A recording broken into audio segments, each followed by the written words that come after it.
will flow. The flesh is still a one, drying in the color of the evening sun. Tomorrow's rain will wash the stains away. Something in our minds will always stay. On and on the rain will fall like tears from a star, like tears from a star. On and on the rain will say how fragile we are, how fragile we are, how fragile we are, how fragile.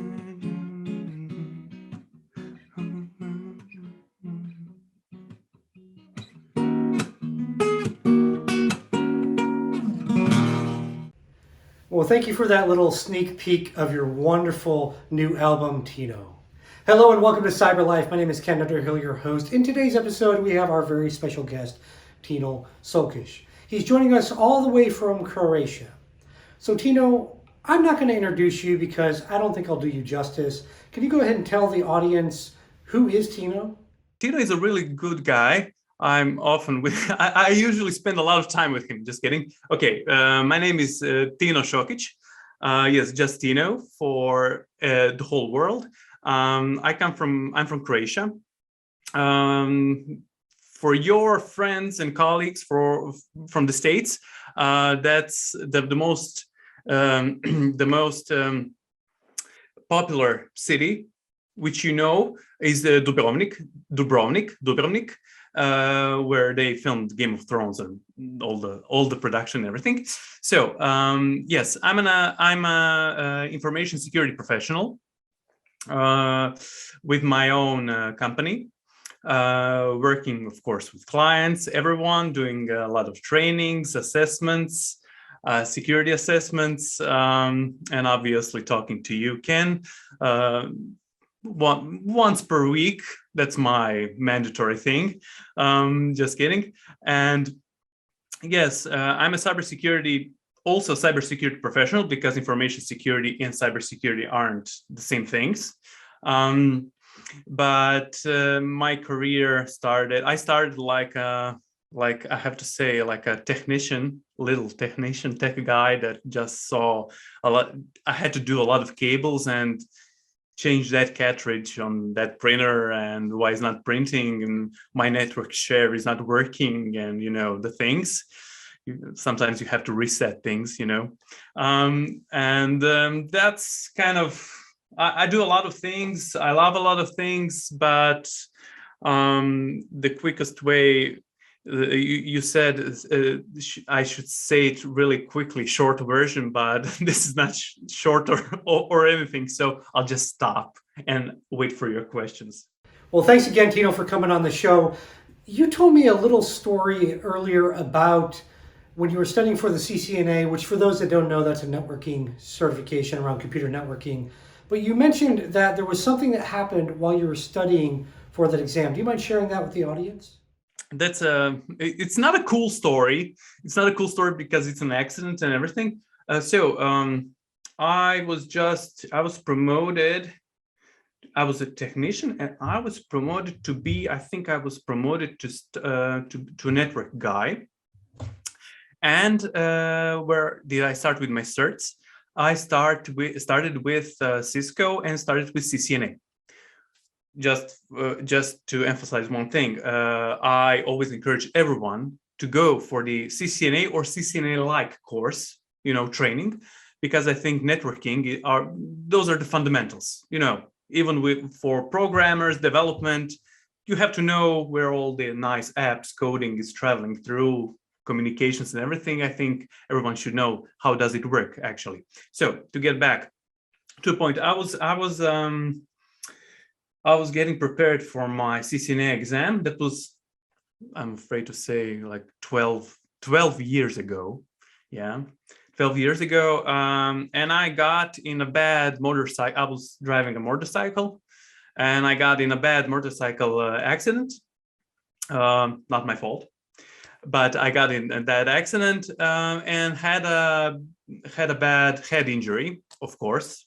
Nothing else unbelievable, nothing else, but head trauma where I I don't know how is it called, aneurysm, but exploded, something like that. And I even didn't have, a short-term memory for a while, for almost 2 months. So that was fun for me, but not for anyone around me. So I have to say that I took, for my parents, I took them at least, I shortened their life for 10 years probably. And that's the thing. I had a bad injury and everything. And I just went, and I was a few weeks before the exam, and I need to recuperate, which lasted almost a year, not a whole year. But yeah, I had to learn for the exam again. That was no fun, and my confidence was I have to say, for some reason, was not that big, was not that high, my confidence for the exam, because of the whole thing with the injury.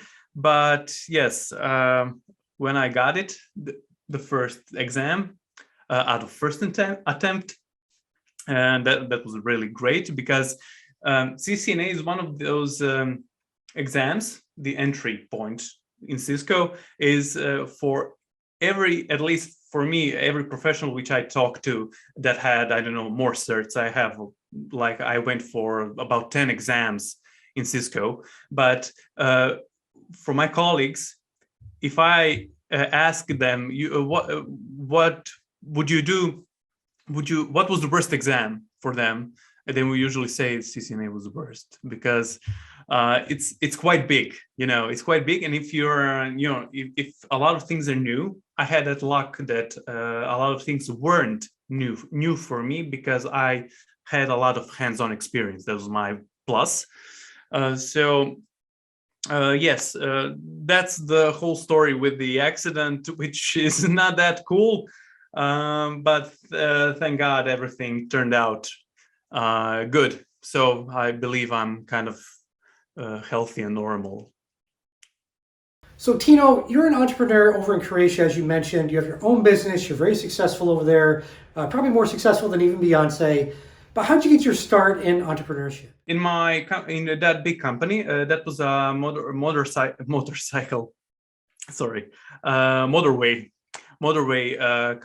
company, the biggest one here in Croatia, where I had dozens of remote locations. So I went from the technician, a network administrator, then system administrator. In the end, I was a system engineer, where I designed, and configured and designed systems. That was kind of cool. But then I got a chance to I started to think okay, I have this knowledge and everything. I want to try it for myself, So I quit. I gave my resignation. That sounds important, a resignation. But I get I had a severance package. So that was my kind of fail safe.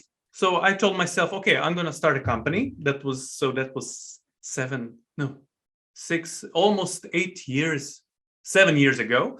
And I told myself, okay, I have this fail safe. If I fail, okay, I will, I'm going to look for a job and start working for someone else. But the joke with the 10 to 12 p.m., that's what I say to people. I work usually from 10 to 12 p.m. After that, I don't know, what will you get out of me? Just kidding. Of course, because anyone who started here and is working from the entrepreneur perspective knows, and that it's the other way around. It's at least 10 or 12 hours per day, not from 10 to 12 p.m. But starting as an entrepreneur, I have to say, it was very challenging, because I was a system engineer, system admin, system engineer, I was not a developer. I was not a programmer, which everyone was like, oh, give me your expertise and everything. So, and I was in security. And 7 years ago here in Croatia, that was kind of, it was not that easy because I started with 0 clients. That's the thing. I didn't start with, I had 2 big clients and so I'm okay. So I had to start, since I have this anomaly that I'm an extrovert and I'm an IT guy and I'm an extrovert. That's an anomaly. I know that's an anomaly. So obviously, I love the camera. Okay, just kidding. I love to perform. Here's my guitar. So, I started to learn, cold calling, networking. That was a big deal of my business development. Because from 0 to hero, it's kind of hard. Yes, today maybe today. Well, it's nice. I never think of it that way, but I work with big clients also, like the big 4 companies. I don't know. There are a lot of other things like NATO, but we'll mention that later. Then, when you see someone with, I don't know, a certain set of skills, he has a lot of jobs, projects, and everything, that doesn't come overnight. That's definitely, I have to tell that it's a lot of work.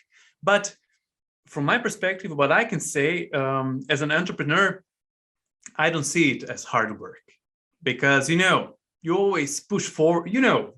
You're also an entrepreneur in that way, so you're always pushing forward, doing everything you can, and the time flies. I don't know where the time goes, so it's a lot of fun. Yeah. And I have to tell you, there were times when you don't have money for a paycheck. Yeah, you have to. Yeah, and that's the thing. No one, when you work for someone, it's like, okay, I'm gonna slack off a little bit. Is that the correct term? Slack off. Maybe be a little lazy, but as an entrepreneur, when if I'm lazy, I don't get any money. So that's the thing. Lazy, no money.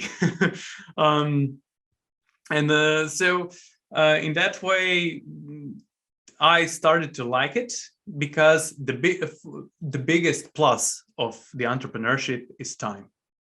That's the only thing you cannot get back. That's the most valuable thing that I learned from my experience. Is I always tell out of a joke, like from 10 to 12 p.m.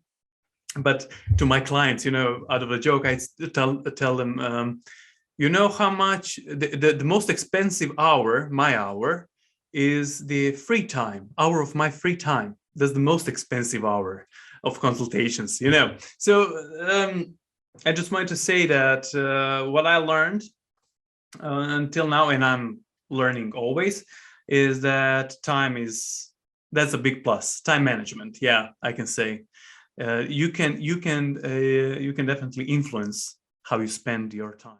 Now, Tino, I heard a rumor that you're doing a project for NATO. Can you share a little bit about that, what you're working on for them? Okay, so NATO contacted me last year, because I do a lot of trainings, security trainings. And one of those training is open source intelligence. And that's called the NATO Cooperative Cyber Defense Center of Excellence. The NATO, it's in Tallinn, Estonia. So, and they asked me to do some particular security training. Can I develop a training for them? They liked my work because I'm all over the internet.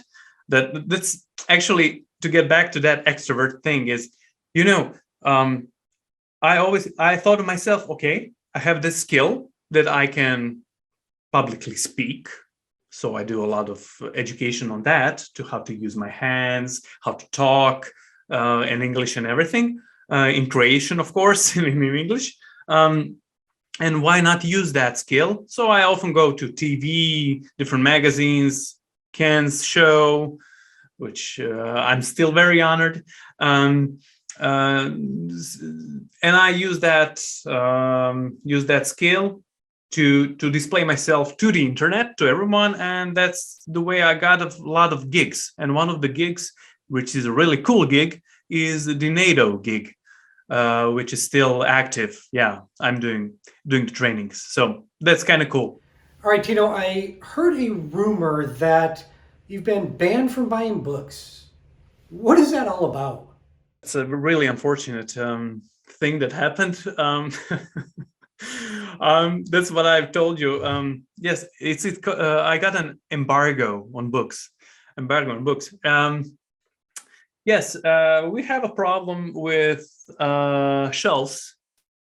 We even bought new shelves at our house, and we ran out of it a couple of years ago. And I got banned. My wife banned. No more books buying. So when my birthday is coming up, actually was 2 weeks ago, but I always say, if a lot of my friends also read, I like to read very much, and I have a problem with that, with buying books and reading, and I get books for present. So I kind of, swim through that because I got that. But you told me also you got also an embargo on book buying. Yeah, I could talk about it all day. Okay, I read a lot of course, professional literature. Sorry, professional books, literature. Yeah, literature, which is my especially I love doing it in information security and cybersecurity books regarding information security, cybersecurity, networks, everything. My core business, I can say. But I kind of like the hard copies, I love, and I read the classics, a lot of the classics, and new stuff. I like to try out new stuff and everything. So I used, since I'm banned on buying, I'm using the library. Yeah, there's even a library bus that's going all over town. So I'm on the phone with them. Do you have this book? Yeah, and then I'm taking books from them, so which I have to get back. So that's okay. Wow, that's crazy. And I'm actually the same way. I buy a ton of books. I love the physical books, paperback, hardcover. That doesn't matter. I am not a fan of audiobooks or any type of digital book at all. And I have the same problem, like I said, where I run out of shelf space. I just don't get it. I don't know why that happens. But Amazon loves me, and that's all that matters. So, Tino, question of the day. Can you explain ransomware to a little kid? The thing you wanted to, that was a surprise. How would I explain? Okay. So I would give him a PlayStation, a new PlayStation. Is it 5 or whatever? Yeah, PS5. And I would give him some cool game, very popular game. I don't know which one is it. And at one point, I would instruct him to do something. I don't know. Please go on and I don't know, do something in the settings, something like that. And I would probably try to malfunction the PS5, break it in some way, and tell him why it doesn't work anymore. And you can't get your game back. I'm very sorry, unless you pay me money. Yeah. So I think that would be, is that appropriate to do to a kid? So as we talked about, Tino, you're a business owner, and I know you've worked with a lot of different clients. Any interesting stories of chaos with a client's network? I want to talk about the last one. Not the last one, but one of that was last year or year before. I think last year. So a big important bank called me to do some engineering work. Change, I don't know, router configuration, Cisco, whatever, switches, cabling. everything important. And it's a data center. It's not a small data center. A data center, it's like, I don't know, a few dozens of racks, units in, I don't know, 6, 7 rows, whatever. It's not a small room. It's a big room. Okay. And I was with the remote team on the call, configuring stuff, doing everything. And kind of the whole room was messy. That was the first thing. It was messy, which is one of the indicative things when you look at, stuff, because I also do implementations of the ISO 27001. So I'm well aware of how things should be. But and I was doing something, and I've seen this, because cables were all over, but one cable was sticking out, like, I don't know, 2-meter cable. It was really in bad condition. It was filthy and everything. And I told the guys on the call, okay, people, I have a replacement cable, brand new cable right here. I can change it immediately. Don't touch it. It works. And that is that cable it's a classical UTP cable, RJ45, UTP internet cable, how do you call it? Which his purpose was like, he was the main backup link for the whole region geographically. So, that's one of the stories. I have a lot of them, but that's the thing why I want to tell people. Well, why believe that it's really important to start, or at least take a glimpse in networking, in system engineering or whatever. Someone to explain. That's why when I do a lot of trainings, especially for security. Last year I started Security Plus, do the trainings. I lecture the trainings for Security Plus, and I give a lot of examples. And when I've seen a lot of companies, and more, I have to say that when they implement the data center, when they make the construction, when they start working on it, it looks very neat, very nice, yeah. But as years go by, everything, I believe, from your experience. Actually, a good example is about the insecurity of things. Is the last year? It was last year. The last big Facebook incident, WhatsApp, where WhatsApp and Instagram stopped working and everything. Yeah. What's the deal with that? You have all the apps, all the data centers, all the technical stuff, security procedures, access controls, everything. But the most basic protocols, the wires, are not secured by design.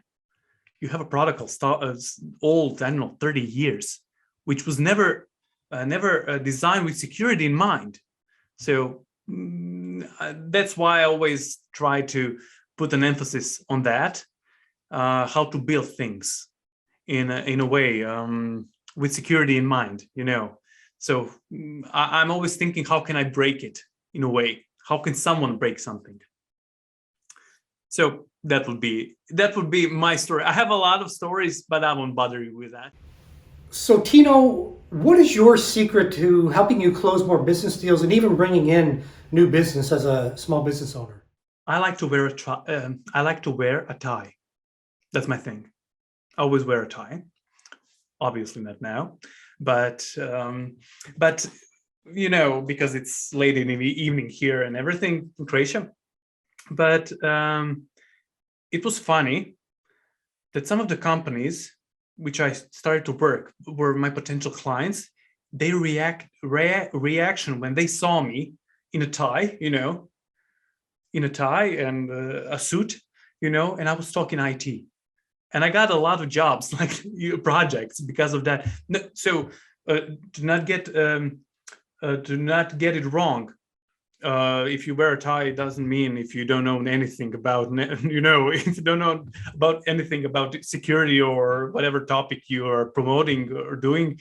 That's the thing I want to say. But that's a funny thing, because I always like wearing a tie, a suit. I always like to dress up, going to work,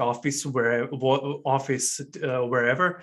And for some reason, always the reactions were good, and I think I got a not a lot, but a good number of projects and jobs and clients just because of that, because of appearances. Yeah, because of appearance. I think that anyone can invest in himself in that way, you know. And then when you make a combination of that with that you talk succinctly and nice and everything, I think that's a winning combination. Again, that's the thing that I learned, that's the thing I learned. I like I said, yes, I'm an extrovert and everything, but I had to learn how to speak publicly, how to use my hands. I even have to tell you, this is also a funny fact. When I started, I watched a whole course video how to use my hands while I speak. So never use hands like this or this. Never do that. Yeah, like this. I'm open. So and one other thing is when talking on the phone. When talking on the phone, that's a training thing. When you answer the phone, for everyone now, that's the thing. I think in management they taught people in the trainings for management or whatever. When you're answering the phone, always make a smile, because you sound differently. You sound positive. It's not the same. Hello. So I hope so that's one of the things I learned as not to be fake in every way, just to be a bit more business-like, a professional. That's the thing, to be a business professional, and that's it. So with the combination of knowledge and the know-how and your experience and everything, I think that's a winning combination. Ring, ring, hello, hello. Oh, thanks, Beyonce, for sharing that. Hey, Tino, Beyonce just said that you're some magnificent guitar player and singer. Is that rumor true? That is a good rumor that you have, that you know of. Yeah. I'm also, except the book thing, and I don't know, that I love dogs. I have a couple of dogs and everything, but like you always say that you have problems with cats, if I remember correctly. Yeah, a good cat meme, good phishing email always goes through. Yes, I play the guitar, I sing. And as you can see, here is one guitar. Maybe I can, maybe I have something prepared, a glimpse of something for you actually, and the whole cybersecurity audience now. To all cybersecurity professionals, and you can also, you use encryption, right? I'm a couple dozen hops from your IP, and I sticking icon hash with your account tonight. I cannot log in. Oh, I cannot log in. You use encryption, right? A couple dozen hops from your IP, and I was sticking echo hashing with your account tonight. I cannot log in. Oh, I cannot log in. Oops, I just did.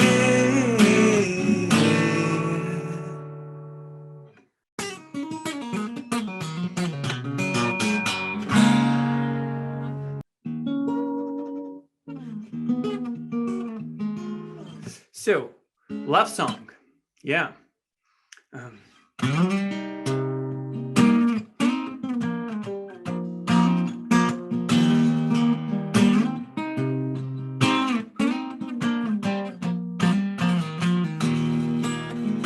not a silly little moment. It's not a storm before the calm. This is the deep and dying breath. The loud that we be working on. So I to hold you like I want to, so I can feel you in my arms. Since nobody's come to save us, we put out too many false alarms. We're going down, and you can't see it too. We're going down. Know that we're doomed, my dear. We're slow dancing in a burning room.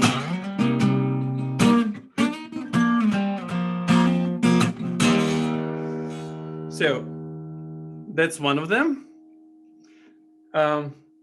When I started to play the guitar a couple of years back, I always tell people, I started to play the guitar or drive the motorcycle to get girls, not not for the music, just kidding. Yeah, I have a few songs like that, but I don't know. I won't bother you with those. Any final advice or thoughts that you want to share with the audience, Tino? I have to say, since I started to, that's how we met, actually, if you remember, with the recording of the on-demand video and so in the cybersecurity community and everything, on a lot of different platforms. I got a lot of, I just started to do that. I didn't even thought of it. So the main thing about that, what I wanted to say is that when you love something and you work hard with it, you actually don't even know that you're working hard, and the end result always comes, some kind of not as a surprise, but as a really good thing, when you see the results that you see that your whole work has meaning and has some results. So one of the best things for me, this is just considering the training stuff, is, I don't even know when people send me messages from all over the world, which is really great, cool, really cool. And they say, oh, Tino, this is so cool. I don't know, they've seen something I did or my video blog or whatever, and it helped them to get just to be more confident or, to study something more. And they see the results that the hard work pays off. And that's kind of, I think the knowledge always pays off in the end, and that is something that no one can take away from you that easily, except from, I don't know, a head trauma or something from an accident. But definitely, knowledge is the only thing that is divide. It's when you divide. That's a Croatian saying, that knowledge is the only thing that multiplies itself with dividing, with sharing. That's the thing in Croatian. So I definitely think that knowledge is the only way, for development of anything. So believe me, if you don't know something, simply learn it. If you're bad at, I don't know, a lot of people aren't extroverts like you and me, definitely. You have your own TV show. You aren't, you're not afraid to film yourself, talk, and not care what everybody will think and everything. That's kind of a big deal for someone. That public speaking is one of the things that people are afraid of most, like more than death. Like that's ludicrous. So my advice would be, definitely, if you don't know something, there are people that know those things, particular things, and you can always learn them. Okay, maybe you won't be the best athlete or best skier in the world, but you can definitely learn how to do it. Well, thanks again for coming on today, Tino. Really appreciate you taking the time out all the way from Croatia to join the show and share not only your singing and guitar talents, but also your wisdom with the world. Be sure to follow The Cyber Life on LinkedIn and YouTube, and check us out at cyberlife.tv. We'll see you in the next episode.